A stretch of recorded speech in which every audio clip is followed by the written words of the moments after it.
हरियाणा कांग्रेस में भूपेंद्र सिंह हुड्डा के खिलाफ उठ रही आवाजें। पार्टी के नेता ही उठा रहे आवाज। और क्या भूपेंद्र सिंह हुड्डा के खिलाफ चल रही है गुटबाजी?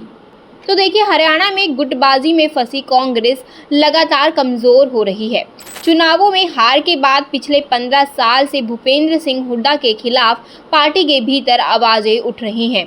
आला कमान दिल्ली से नया प्रभारी भेजता है। हर बार प्रभारी हरियाणा में भूपेंद्र सिंह हुड्डा की राजनीतिक दाव पेच के बाद कोई बड़ा फैसला नहीं ले पाए। अब ये बीके हरिप्रसाद को हरियाणा कांग्रेस में सर्जरी की जिम्मेदारी दी गई है। हरियाणा में कांग्रेस पार्टी अजीब मुश्किल से गुजर रही है। पार्टी विधानसभा चुनाव के बाद निकाय चुनाव भी हार गई। 6 महीने तक पार्टी नेता प्रतिपक्ष का चुनाव नहीं कर सकी। शैलजा गुट के नेताओं का आरोप है कि भूपेंद्र सिंह हुड्डा और उनके फेवरेट प्रदेश अध्यक्ष उदय भान के कारण राज्य में कांग्रेस की दुर्गति हो रही है। राहुल गांधी ने बीके हरिप्रसाद को हरियाणा का प्रभारी बनाकर हालात संभालने के लिए भेजा है, मगर वह भी गुटबाजी के सामने बेबस नजर आ रहे हैं। हरिप्रसाद ने जिले के नेताओं, विधायकों और प्रदेश कमेटी के साथ कई मीटिंग की, मगर वह शैलजा गुट और हुड्डा समर्थकों के बीच बैलेंस वाला फॉर्मूला नहीं ढूंढ पाए। बीके हरिप्रसाद पिछले 6 साल में कांग्रेस के 5वें प्रभारी हैं, जिन्हें भूपेंद्र सिंह हुड्डा के कद के सामने पार्टी में सर्जरी करने में मुश्किल आ रही है।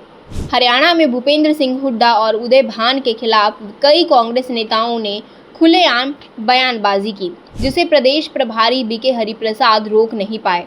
पार्टी के नेता विपिन सांगवान और पूर्व विधायक शमशेर सिंह गोगी ने प्रदेश अध्यक्ष उदय भान के इस्तीफे की मांग की, मगर हरिप्रसाद फैसला नहीं ले पाए।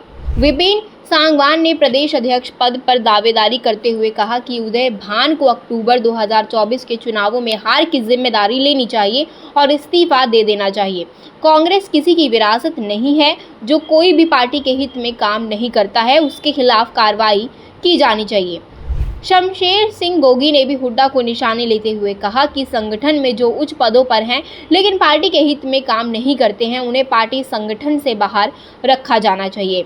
हमारे पास ऐसे लोग हैं जो मुख्यमंत्री और मंत्री बनते हैं, लेकिन फिर भी उनकी प्रतिबद्धता केवल सत्ता के लिए होती है, पार्टी के लिए नहीं।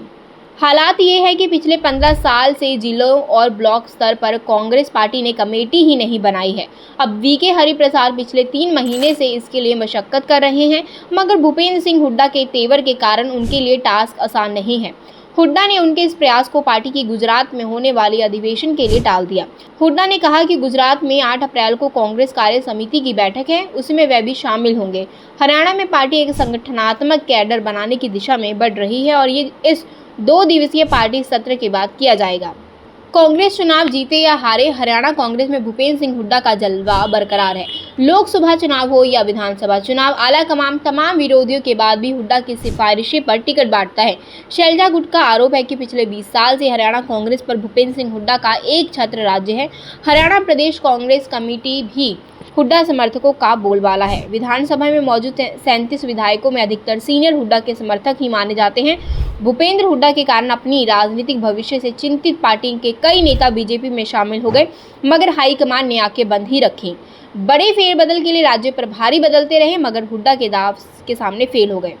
भूपेंद्र सिंह हुड्डा, जिनकी आला हाईकमान में इतनी चलती है, और शायद भूपेंद्र सिंह हुड्डा की वजह से ही पार्टी के ऐसे कई दिग्गज नेता हैं जो कि कांग्रेस पार्टी को छोड़कर बीजेपी में शामिल हो चुके हैं। और वहीं इसी के साथ अब जो पार्टी का जो है हालात जो कि है हरियाणा में दिन ब दिन बिगड़ रहे हैं, उसे सुधारने के लिए प्रभारी भेजा गया है बीके हरिप्रसाद को, लेकिन वो भी कहीं ना कहीं भूपेंद्र सिंह हुड्डा की गुटबाजी के चलते अपने जो दाव पेच हैं, अपना काम है, वो सही से नहीं कर पा रहे हैं। तो देखना ये होगा कि क्या बीके हरिप्रसाद भूपेंद्र सिंह हुड्डा की गुटबाजी में शामिल हो जाते हैं, उसके खिलाफ खड़े होकर अपने दाव पेच से हरियाणा में कांग्रेस की जो हालत हो रही है उसे सुधारने के लिए काम करते हैं।